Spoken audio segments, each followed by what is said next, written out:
أعوذ بالله السميع العليم من الشيطان الرجيم. بسم الله والحمد لله والصلاة والسلام على سيدنا رسول الله وعلى آله وصحبه ومن والاه، وأشهد أن لا إله إلا الله وحده لا شريك له، وأشهد أن محمدا عبده ورسوله صلى الله عليه وعلى آله وأصحابه أجمعين.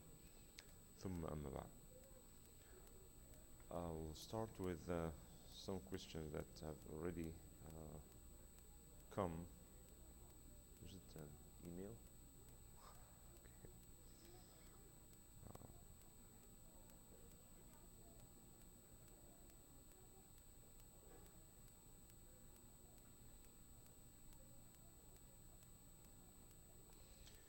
The first question was about zakah, and it has to do with the zakah on those who have huge debt, like house or car or education and etc.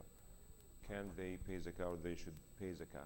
Someone has these kind of debts. Again, we'll go back to the same criterion we talked about. If you have the money saved in your position for the entire year, then yes, you have to pay zakah for it. It doesn't matter, because this debt of the house is not due now. It's due in a monthly basis. So if you get the money and this money is in your position, you have this money in your bank account, and the entire year passed and you still have this money, then you have to pay zakah. Okay, the car debt or the house debt, if you have to spend your entire money to pay this debt, then pay it. Then when the year comes, then you have no money left to pay zakah for. But if you can save and keep this money, why are you keeping the money? Right? This is the criteria that we always go back to.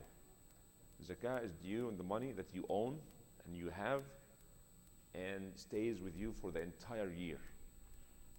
Right? So this is the money that you have to pay zakah on. Doesn't matter if you have debt, you are preparing for Hajj, or you either pay your debt or pay zakah. You cannot just do one, hold one for the other. If you have a debt, you either pay your debt, or and then you don't have to pay zakah, or you keep the money, then you have to pay zakah. I hope this is clear. And this also related to Hajj. Many people ask this question over and over again. Now, I have debt. I bought a house, and then someone told me that I cannot make Hajj while you have to pay your debt. Yes, this debt is due, but it's not due all at once. It's due in a monthly basement, right?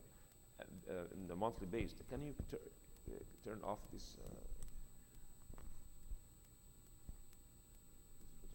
All right. I hope this is better now. Yes, you have to make Hajj because this money or this debt is not due here and now. The conflict is when you have money that you either pay debt or make Hajj, right?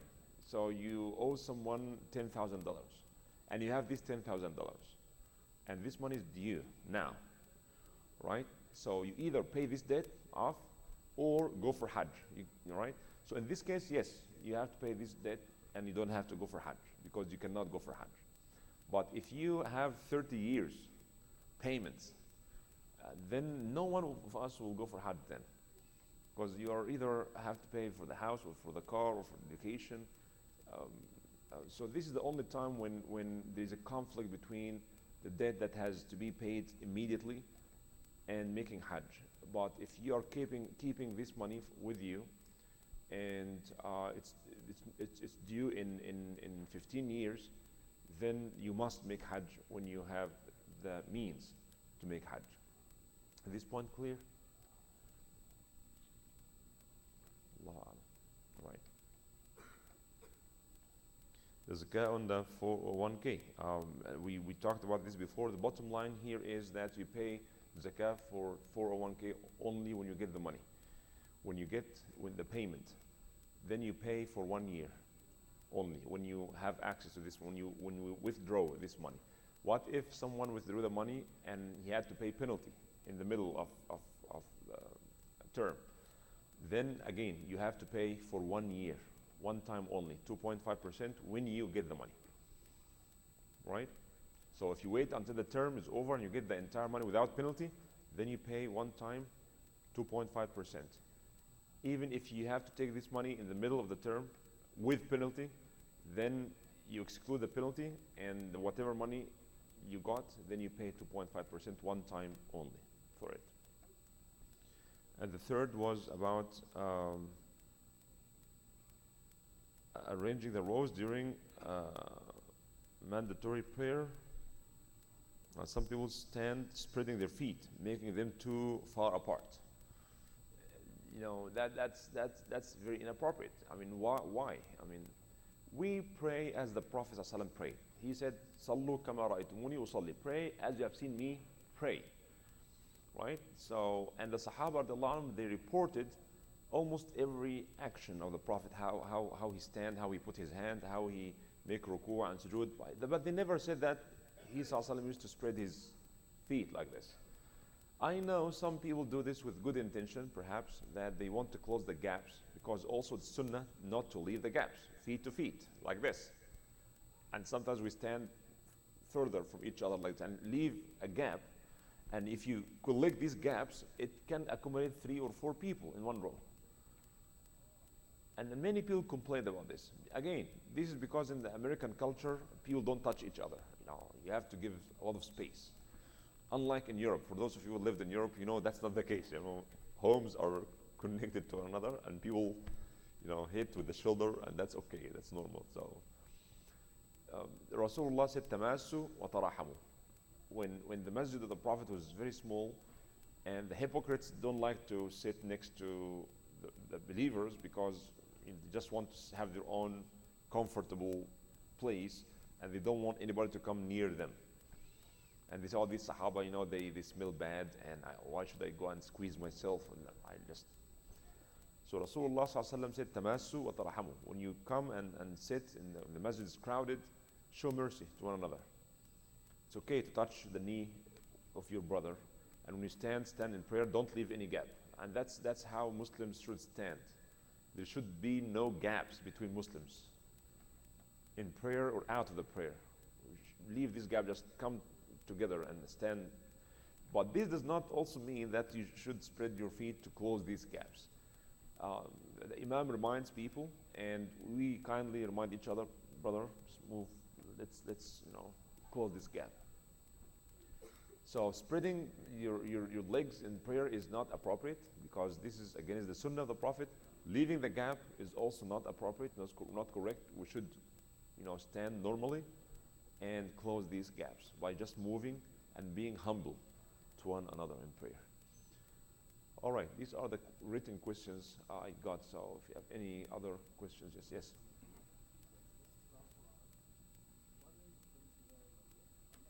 Quran in Surah Maryam.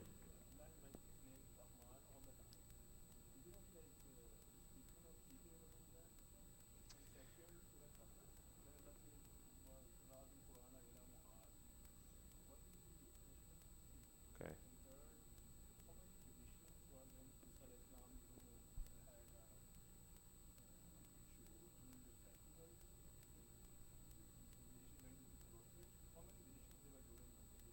How many? Oh, okay. Well, these are regarding tafsir, which is good. We need to just stay away from fiqh for a while. So the first question about Surah Al-Rahman, Surah Maryam, the word Ar-Rahman mentioned a number of times. إني أخاف أن يا أبتي لا تعبد الشيطان إن الشيطان كان رحمنا يا أبتي إني أخاف أن يمسك عذاب من الرحمن. And the scholar said عذاب and Rahman, these two things don't come together, right? And also وقالوا اتخذ الرحمن ولدا. قالوا اتخذ الرحمن ولدا. So yes, the ulama said when you look at the surah, you can or you should try to find the main theme of this surah. Why the rahmah is mentioned here so much. And you can see in Surah Maryam, it starts with ذِكْرُ رَحْمَةِ رَبِّكَ عَبْدَهُ زَكَرِيَّا.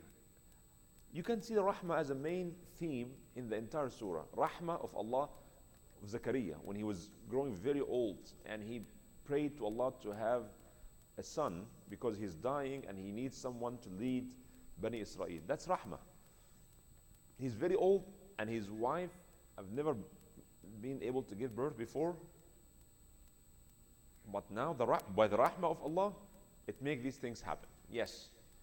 With the dua of Zakaria alayhi salam, The rahmah of Allah can, when the rahmah comes, make everything easy and comfortable.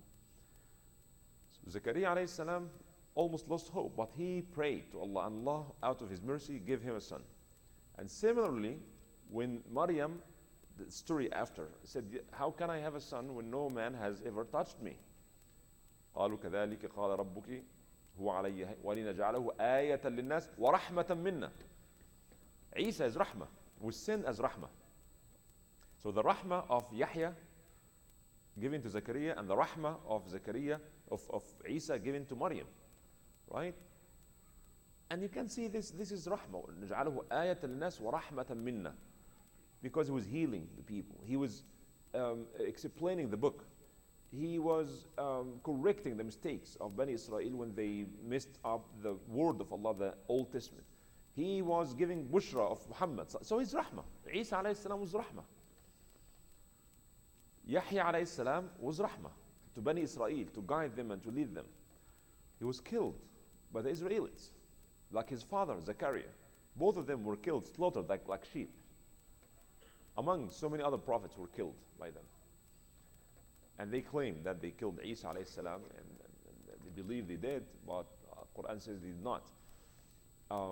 So you can see the rahmah everywhere in this surah. So that's why the word Ar-Rahman was mentioned in many different places. Surah Al-Qasas, the second question about Surah Al-Qasas, إِنَّ الَّذِي فَرَضَ عَلَيْكَ الْقُرْآنَ لَرَادُّكَ إِلَى مَعَادٍ. This ayah that says the one who revealed the Quran to you will return you to an appointment. So what is this appointment? Actually, this surah was revealed, or this particular ayah was revealed in the Prophet's way from Mecca to Medina. He was traveling from Mecca to Medina, hijrah, making hijrah. So some ulama said this was a promise from Allah that He will return him back to Mecca. He was kicked out of Mecca. They want to kill him. And you know the story. He was hiding in the cave of Thawr, and then he went finally to Medina. On his way to Medina, Allah told him, as if it says that, don't worry, you are leaving and hiding in the cave, and the kuffar came to the cave, and Allah put this spider web and pigeons, and Allah protected you, but Allah will bring you back to Mecca victorious, and this is what will happen. Other ulama said that إِنَّ الَّذِي فَرَضَ عَلَيْكَ الْقُرْآنَ لَرَادُّكَ إِلَى مَعَادٍ. This referred to Ma'ad of Al-Akhirah, Ma'ad of Shafa'ah, Ma'ad of Jannah. That is the promise of Allah subhanahu wa ta'ala. إِنَّ الَّذِي فَرَضَ عَلَيْكَ الْقُرْآنَ لَرَادُّكَ إِلَى مَعَادٍ. Like وَلَلْآخِرَةُ خَيْرٌ لَكَ مِنَ الْأُولَى. You are receiving this humiliation and assault and insult from these people, but Allah promises you that you will have a ma'ad when you have a shafa'a al-uzma, when nobody is allowed to speak except Muhammad sallallahu alayhi wa sallam. So some different opinions about the tafsir, but these are the two dominant tafsir. One, that you will come back to Mecca, and the other is that you will come back to the ma'ad of al-Jannah and shafa'a and so on. Allahu alam. What is the third one? The number of the magicians when Musa alayhi salam went to Fir'aun and they brought the magicians.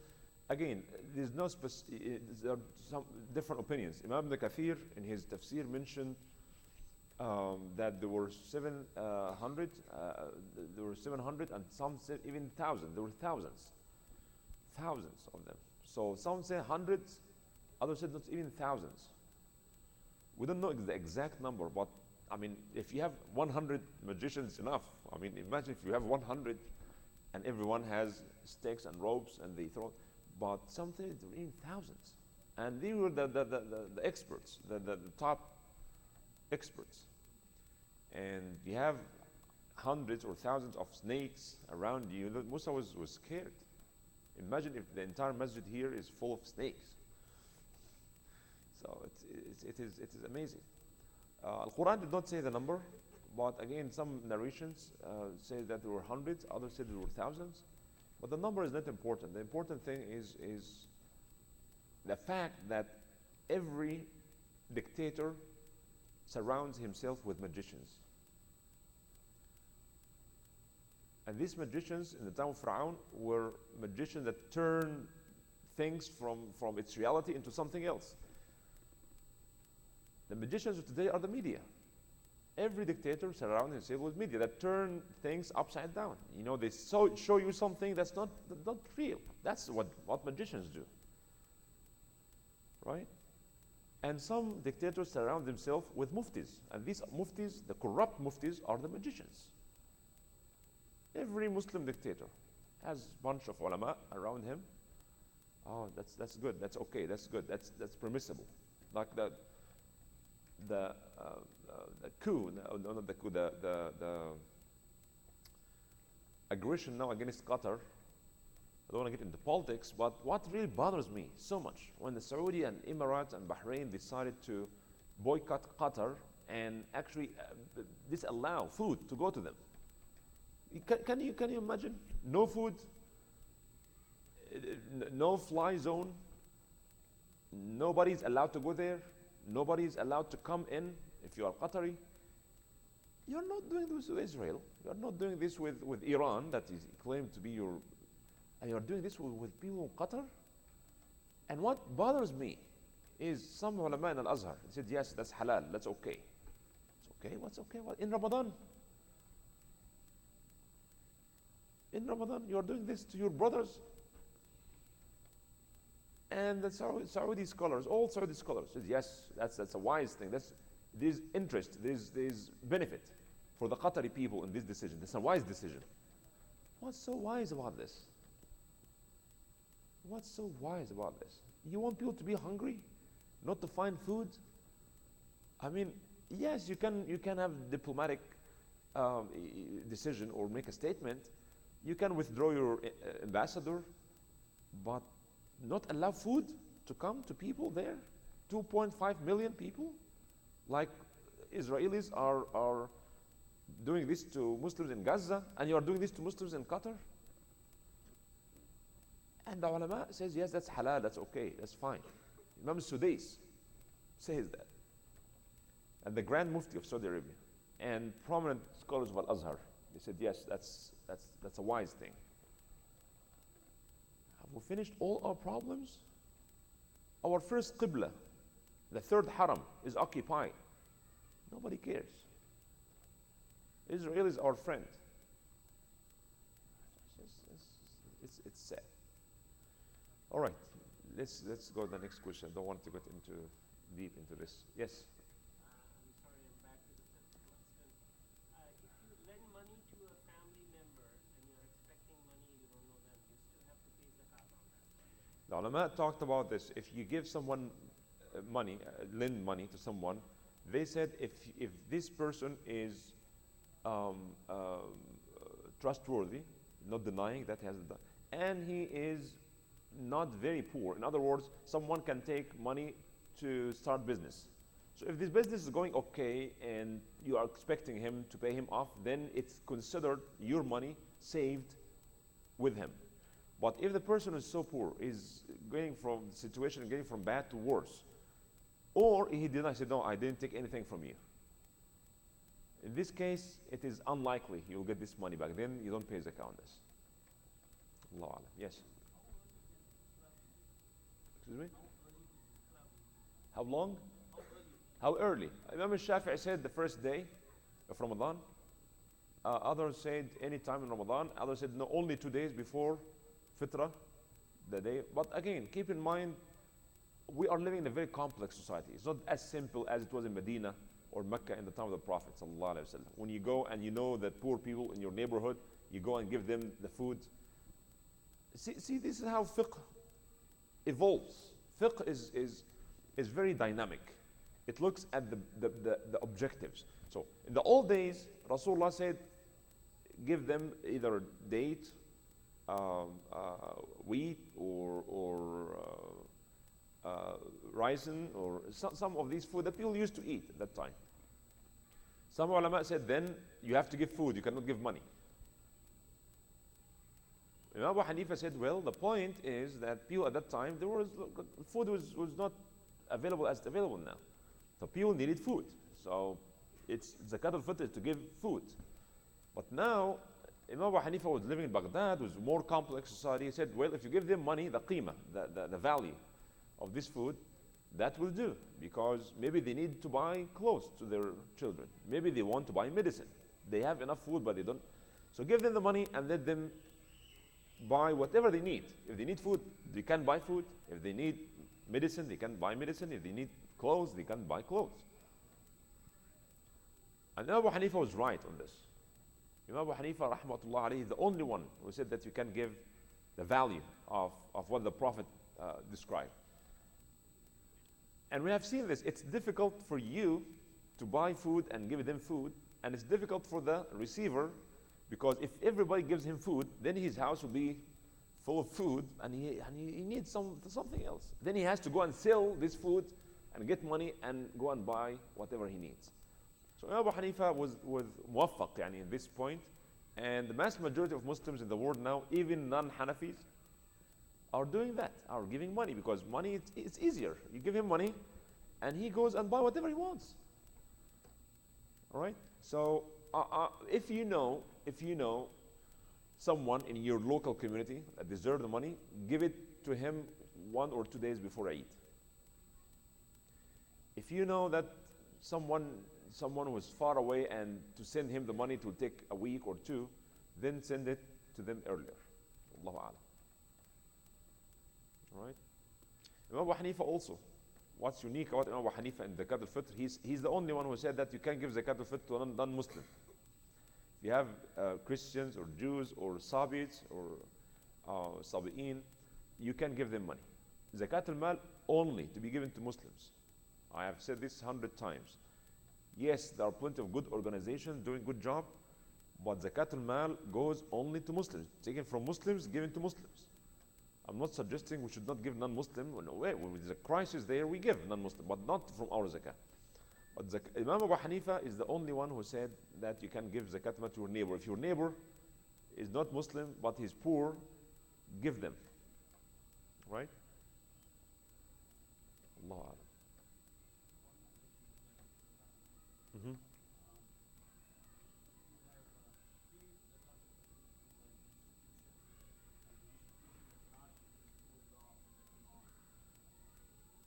Did not dispose this money?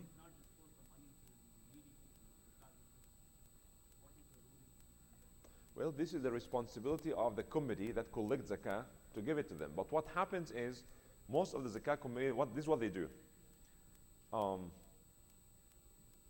They spend this money already before they receive it. So let's say they have a list of the poor people that they will give them zakat al-fitr.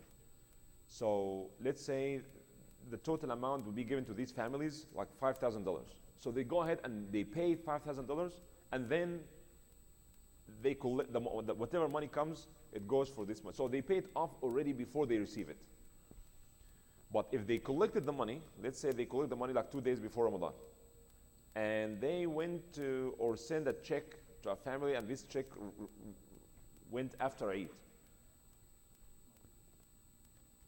Well, this is what they can do. لا يكلف الله نفسا إلا وسعها.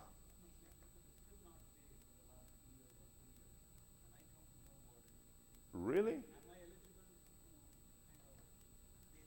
No, you paid off the money to the people you trust, but you should also ask them why didn't they give this money to the poor people, and then don't give them money again. If they are not well managed, they don't know what to do with the money, then don't give them again. But if you trusted them and you gave them the money, then khalas, that's out of your responsibility. It is their responsibility to give this money to those who are in need, yes. After 2.5% zakat is given, you want to give extra zakat, should it be given for sadaqah? Well, the words sadaqah and zakah, they are synonymous. Quran, in fact, used both. أقيموا الصلاة وآتوا الزكاة. And the Quran said, إنما الصدقات للفقراء والمساكين. خذ من أموالهم صدقة.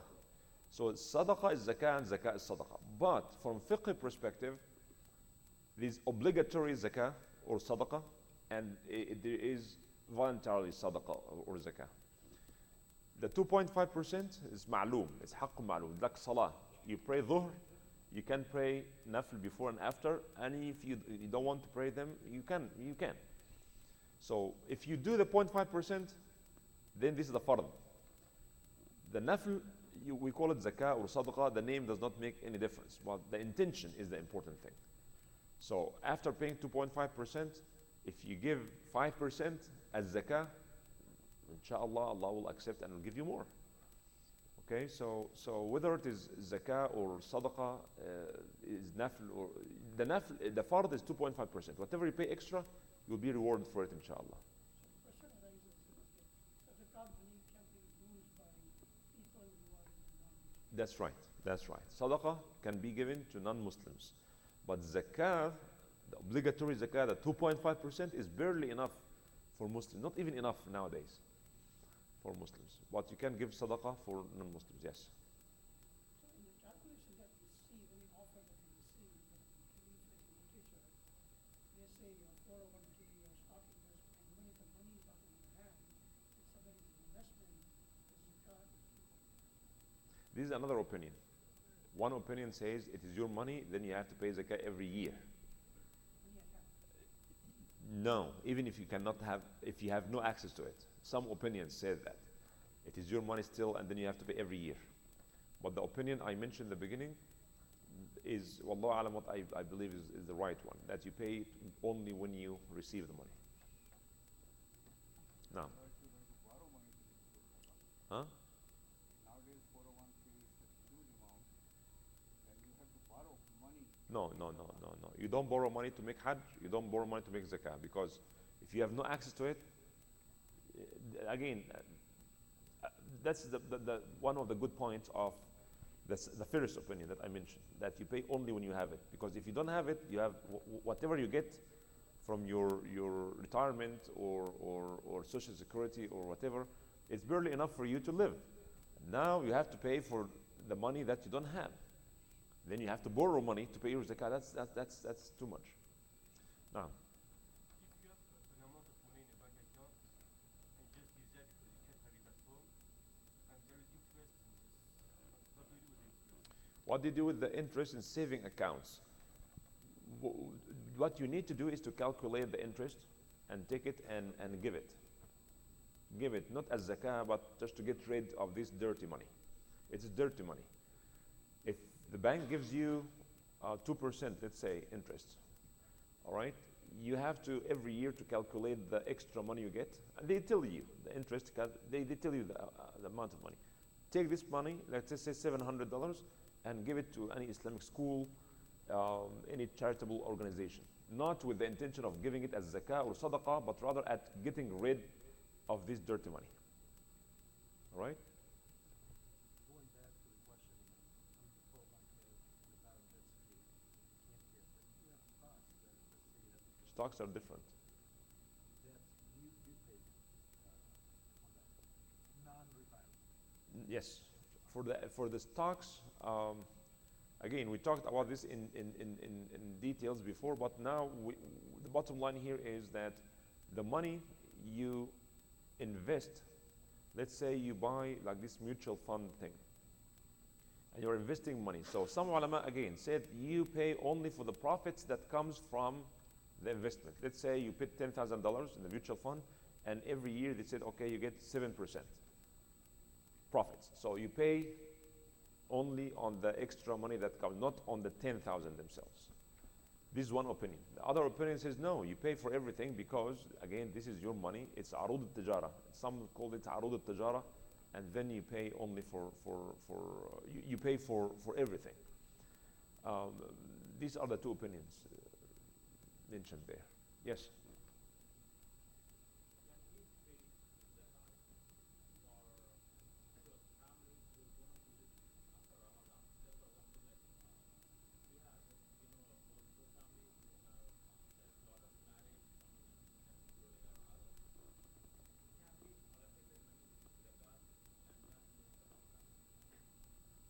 Can you give it before the due date, you mean? Yeah. So Before the end of the year? yeah, Yes, you can do it before the end of the year, but not after. yeah, but they can allocate the money from zakat during Ramadan, right? Okay. This can happen by one of the two ways. If the due date of your zakah is before Ramadan, you cannot wait until Ramadan and delay the payment of zakah until Ramadan comes. You cannot do that. But if the due date is after Ramadan, 2 months after Ramadan, yes, you can pay it earlier, not later. Because it is like the salah. Salah has a time, zakah has time. When you have this money, you have to wait for the entire year. And then it falls in Ramadan, fine. It falls before Ramadan, you cannot wait until Ramadan comes. If it falls after Ramadan, then you can pay it earlier. You have to get it out when the time comes.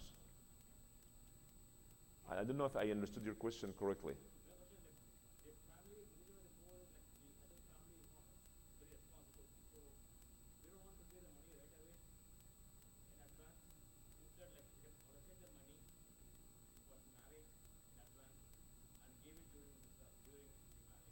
No, you cannot do that. No, you cannot save the money for him. It is his job to save it or to spend it. It's their business. You give the money on time. That's your duty. Like you fast in Ramadan. You make Hajj in the time of Hajj. You pray in the prayer time. You give zakah in the time. You are not responsible for what he does after this. He goes and spend it on vacation. It's his business. But tell him this is a gift for the wedding of your daughter. And if he wants to do something else, when we give someone zakah, we don't go, what did you do with the money I give to you, by the way? That's not of our business. We just give it to them if they deserve it, and let them do whatever they want with it. Now,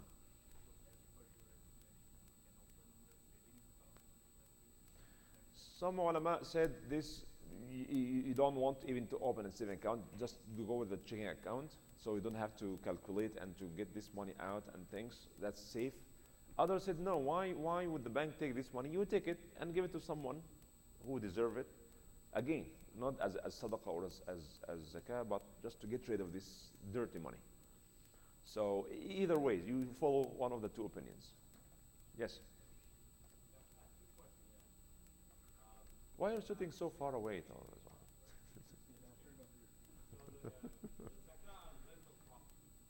Zakah on? Okay. On the money you get from the rental property, not the value of the house. If you know the house itself, you don't pay any zakah on the value of the house. You pay on the money you make out of this rent. Again, if the entire year passed.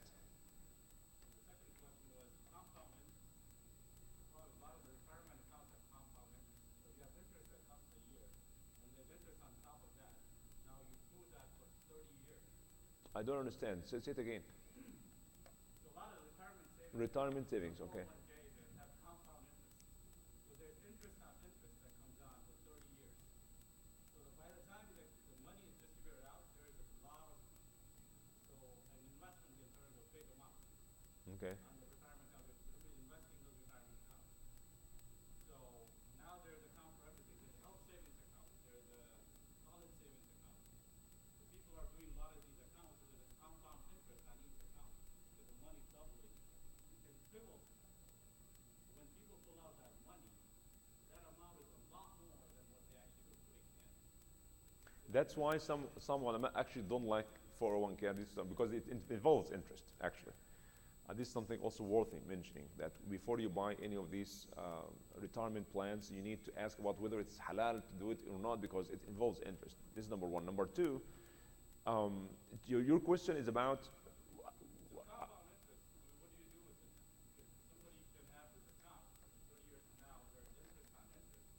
So you cannot really calculate the amount of interest you actually got. I don't know exactly. I don't have all information. Now you are telling me something that I don't know. I don't have this plan myself, so I don't have enough information to give you my opinion on this. Perhaps maybe we need to talk more about this, and I have to talk to the experts to find out about this. As for now, I don't have enough information about it. I cannot tell you anything about it. Nowadays, that interest, which is old time, I give you money and I will charge interest.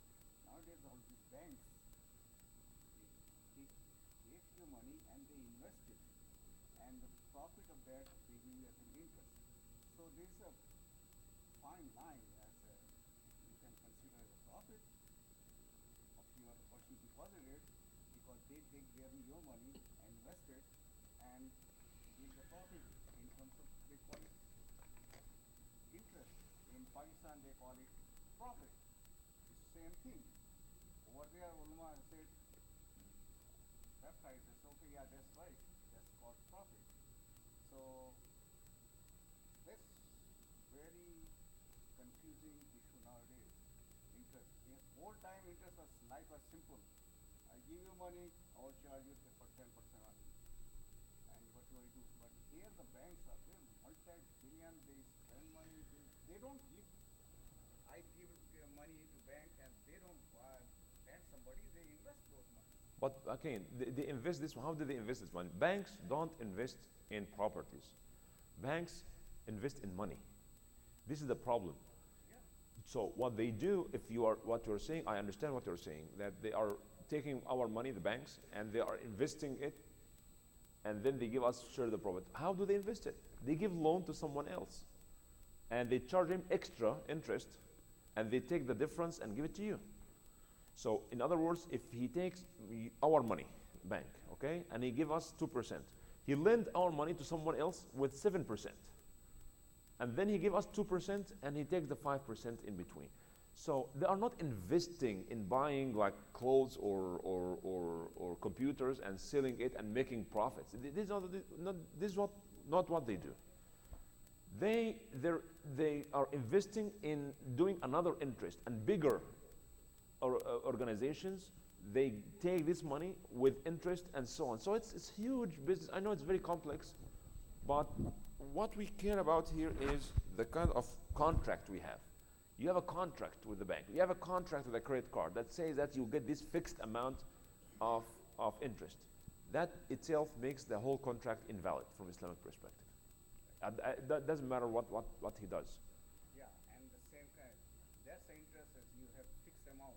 Yes. You pay me 10%. Yes. Regardless Yes. whether you make Yes. money or not. They call it profit. They call it interest. Yeah, It doesn't make a but difference. nowadays the interest varies.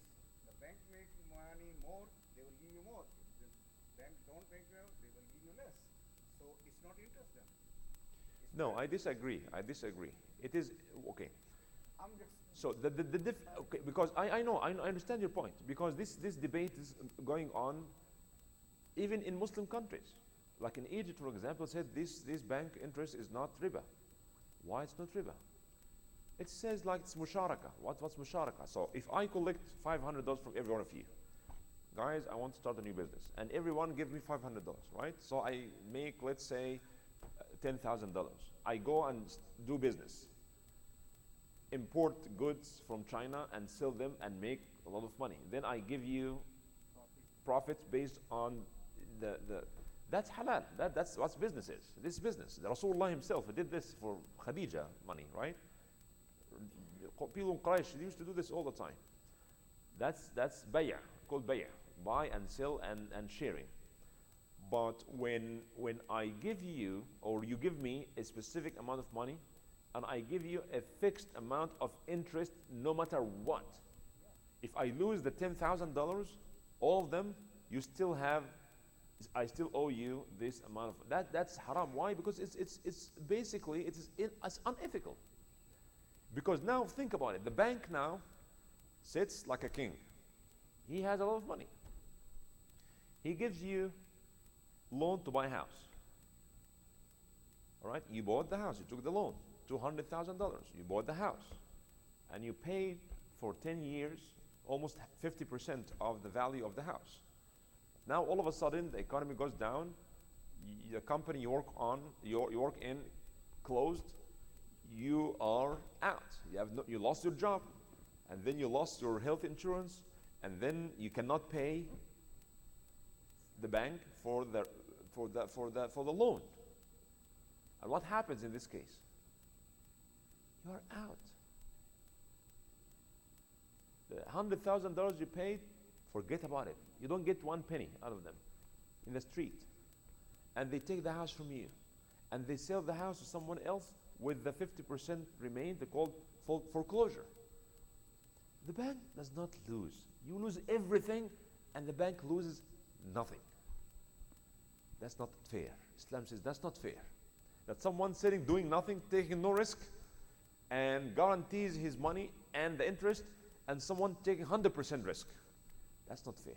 Islam says you share the risk and the profit and the loss. That's fair. It happens. I don't know if I give you this example before. I was in a conference talking about all these financing things, and there was a Saudi scholar, actually very, very well versed in Islamic financing, and he gave this real example. He said, this is real. A Saudi businessman, I don't remember Saudi or Kuwaiti, he went to an Islamic bank, he took a loan, and he actually ordered goods from China. And the ship coming from China to Dubai or Kuwait, and the ship sunk. All these goods, and there's no insurance like we have here for everything. The entire money is gone. The entire money is gone. Whatever loan he took, like $1 million, he bought stuff with $1 million, this $1 million is gone. Not out of his fault, it's not his fault. Now, if he's dealing with non-Muslim bank, he has still pay the $1 million and whatever interest they wrote in the contract. Let's say 5%. He owes the bank, he has to pay it, doesn't matter. You go to hell, I don't care. But when he called the Islamic bank and told them this is what happened, he said, okay, khalas. You don't owe us anything because it's nothing, it's not, this does not happen as a result of your negligence. It's out of your control, and we share the profit and we share the loss. You are free to go. Let's imagine the other scenario. This money came, these goods came, and he sold it for $2 million. Then he made $1 million profits. Then he gave 50% to the bank, and he take 50%. That's absolutely halal. So the bank benefited from this. But the problem, banks here don't invest in goods. They invest only in money. They lend money, they borrow money. They make money out of money, not out of business. They don't buy land and build homes and sell homes and wait for, they don't get into this. That's what makes it unethical. That's why Allah subhanahu wa ta'ala says, يَمْحَقُ اللَّهُ الرِّبَى وَيُرْبِ الصَّدَقَاتِ. Al-Quran, if you just read the Quran will answer these things very simply. They said, Quran says, ذَلِكَ بِأَنَّهُمْ قَالُوا إِنَّمَا الْبَيْعُ مِثْلُ الرِّبَى. They said, bay' like riba, business like interest. What a difference? What is the difference? I go and buy this smartphone, right, for 500 and I sell it for 700, right? I buy it for 500 and I sell it to someone for 700. So I make $200 out of this, right? So my activities of buying and selling, it aims to increase my money. Now, when I lend you $500 and I tell you that you give me 700, I made $200. And the people of Quraysh said, قالوا إنما البيع مثل الربا. What a difference. In this first case, I made $200. I increased my money, $200. In the second case, I also increased my money, $200. So what is the difference? What is the difference? Can anybody? Huh? Okay. Yeah, one is the guarantee that he will get $200 return. I gave you Okay. $500, you give me $700 back. So he's guaranteed 200. That's riba. But if the other guy is selling, he could sell less. He could avoid. Okay. So you know I understand. And Al-Quran says, وَأَحَلَّ اللَّهُ الْبَيْعَ وَحَرَّمَ الرِّبَى. Allah make bay' halal and made riba haram. And Quran did not say why, but we have to think about it. What is halal is ethical. What's haram is unethical. It's because unethical, it's made haram. You can apply this to anything haram. Anything haram is unethical. Last week, not last week, 2 days ago, I was watching the news, and there was a new study about consuming moderate amount of alcohol. Moderate amount of alcohol. I don't know if you saw this. I think they said that eight cups a week. That's very moderate. That's extremely moderate. The most, even this moderate, it's caused a lot of damage to your body. The recommendation, zero alcohol is better for you. My God, in the 7th century, Quran told us this. You have to go through all this nonsense and people die every day because of drunk drivers and crimes committed and damage to the body and millions of people in hospitals. Just Quran, give it for free. It's haram, it's unethical. Just stay away from it. Similarly, riba is unethical. Again, back to this example I gave. In the first case, you are taking the risk. You can make $200 or $500. You can buy this product for $500, but you cannot sell it. But when I give you $500 and I guarantee, no matter what happened to you, I'm not going to lose anything. That's not ethical. All right, next. Yes? What about taking the, when we are taking the loan and all, we have to take the interest in the bank. When you're taking the loan, We have to pay the student loan? any loan. Okay. You want to pay interest in the bank. That's also not allowed, right? Of course. Should not be made in countries like India and all. There is not much Islamic banking and all. So buying houses, taking loan like 10% interest and all. Well, I understand your question. It is haram, it is riba, right? But in some cases, haram turns to halal. Keep this in mind. Al-Quran reminds us many times, the Quran, you cannot eat pork, you cannot eat dead animals, you cannot, فَمَنِ اضْطُرَّ, unless it is a necessity, then you can eat them. I don't know how many times the Quran talked about this. You can eat pork in Islam. You can eat dead animals. You can eat this in the case of necessity. Now, if you are a student and you cannot finish your degree unless you get a loan, nobody around you can give you loan, Islamic loan with no interest, no Islamic banking. What can you do? Then in this case, it's a necessity. Go and take the loan, but pay it back as soon as you can. And you need to understand that's haram. But in your case, then it becomes permissible. You understand my point? If you have an alternative, then it's not necessity. If your uncle is extremely wealthy and he's willing to give you a loan, then you cannot go to the bank. If we have a Muslim organization, and I don't know why Muslims are not doing these things. I don't know. We have multimillionaires everywhere.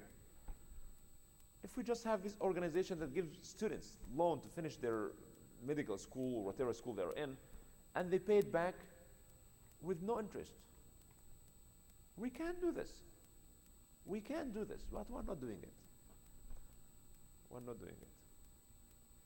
All right, last question, last two questions, yes. The zakat has different levels there, deserving the khurba and this thing and musafir and education. It's very hard to bear for here. Everybody like Isna, here, they are the lowest class deserving people to distribute zakat. So what should we do? Should we give them or should we give them the most deserving like most starving India, Pakistan? Quran is clear on this. That's a very good question. Every organization comes for fundraising. Say, okay, brother, you can pay zakah, you're this. Yeah. Well, they are doing a good job. We are not saying we are not doing a good job. They are doing CARE or ISNA or ISPU. All these organizations are doing good job. You can, and all fundraisers, I don't like fundraisers who say, okay, brother, you can pay zakah. Who told you this? Okay, let me explain to you why they are always saying that it's zakah eligible. Al-Quran says sadaqat, in this case zakah, is given to these following people: fuqara, masakin, al-amilin alayha, those who are working in collecting and distributing zakah. This is a job, so they get part of this as their salary. وَالْمُؤَلَّفَةِ قُلُوبُهُم, those whose heart is inclined to Islam. Some people, if you give them zakah, they will become Muslim. Give them zakah. وَالْغَارِمِينَ, those who are in huge debt. Someone who has a good business and running well and things, and all of a sudden he lost everything. And all other businessmen are asking for the loans he had. Now, those who are in deep loan. وَفِي سَبِيلِ اللَّهِ. And this is the point. this one fi sabilillah. What's fi sabilillah? Because anything can be fi sabilillah, right? If the air condition here is broken, right, and we need, brothers, $8,000 to fix our air condition, isn't this fi sabilillah? Of course, fi sabilillah. You are, putting money in air condition that he will use, by the way. Isn't this fi sabilillah? If you send your parents to make Hajj or Umrah, isn't this fi sabilillah? So then how can we define fi sabilillah? Zakah should be given in fi sabilillah. So what's fi sabilillah? What does it mean here? Anything can be fi sabilillah, right? You have your in-laws coming from India to visit you, and you take them to Disneyland because you want to be generous to them, right? Isn't this fi sabilillah? Oh, that's fi sabilillah. Our parents and our in-laws, although I don't like them, but I'll take them to Disneyland. Anything can be under fi sabilillah. That's why all this organization of fi sabilillah is zakah. If you look at the word fi sabilillah, if you look at the word fi sabilillah in the Quran, it always goes to jihad. Every time the word وَجَاهَدُوا بِأَمْوَالِهِمْ وَأَنفُسِهِمْ فِي سَبِيلِ اللَّهِ. They make jihad with themselves and their money fi sabilillah. Rasulullah said, let's go. We are going to fight the Byzantines. We are going to fight in Khaybar. We are going to fight the Quraysh. And people leave their business. They're farmers. They leave everything. Well, we need money. And they get money, put it in front of the Rasulullah, and they go and fight. And that's fi sabilillah. You need to have a strong army to defend yourself, to defend the country. Zakah should be given there. Someone wants to go, but he does not have a horse. Okay, take some of zakah, buy a horse for him so he can go and fight. No matter how noble, no matter how good, kind, peaceful you are, you will be attacked. If you don't protect yourself, you will be assaulted. Think about this. Only those who have power, they make decisions. If you have no power, if you are the most ethical person, if you have the good ethical theories, you cannot do anything. You cannot protect yourself, cannot protect your family, cannot protect your country, forget about it. Someone will occupy you, will humiliate you, will take your wealth, your property, your land, and that will be the end of you. That's why Islam says, no. Forget about this turning the cheek. It's nonsense. Islam says, you stand for the truth, you protect this truth. You have to protect yourself. Forget about this. And these stupid people say, how come your prophet hold the sword and kill people? Yes, because this is how it works. If you are weak, you'll be, killed right and left. You cannot be weak. If you are weak, you never complain. Yeah, but these old prophets, his mercy to mankind, you claim your prophet was sent to mercy to mankind, but he fought against his own people. Yeah, because this is how it works. He tried and tried and tried, but now we have our own community. Come after us, we have to fight back. Imagine if the Prophet did not fight. Think about it. Imagine if the United States did not fight in the World War II against the Nazis. Brothers, this is how it works. You have to be protected. You have to be strong to protect yourself. Again, back to the point. Fi sabilillah in the Quran refers to jihad fi sabilillah. Build a strong army.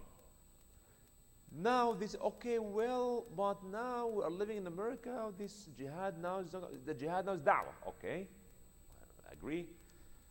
So, if you have an organization that spread Islam, then you can, well, I think that makes sense. Now we are building a school. Now we are building, publishing this magazine. Everything can come under fi sabilillah. So, my point here is that to interpret fi sabilillah so generally, that includes everything, that's not correct. And then you forget about the right of the poor and the needy people. Here in Detroit, I was reading Al Jazeera the other day report about the poverty in the industrial city of America. Let's talk about Detroit, where people are homeless, literally homeless. Go drive there, the inner cities, you'll find people they don't know what's going to eat next. Have nothing. Or talk about organizations. I mean, yes, we as Muslims, we have to pay our zakat to the poor, and then we have to support this. I'm not saying we should not support this. I'm saying we should support them, but not from the food of the poor people. الله أعلم. سبحانك اللهم وبحمدك نشهد أن لا إله إلا أنت نستغفرك ونتوب إليك. بسم الله الرحمن الرحيم والعصر إن الإنسان لفي خسر إلا الذين آمنوا وعملوا الصالحات وتواصوا بالحق وتواصوا بالصبر. سبحان ربك رب العزة عما يصفون وسلام على المرسلين والحمد لله رب العالمين.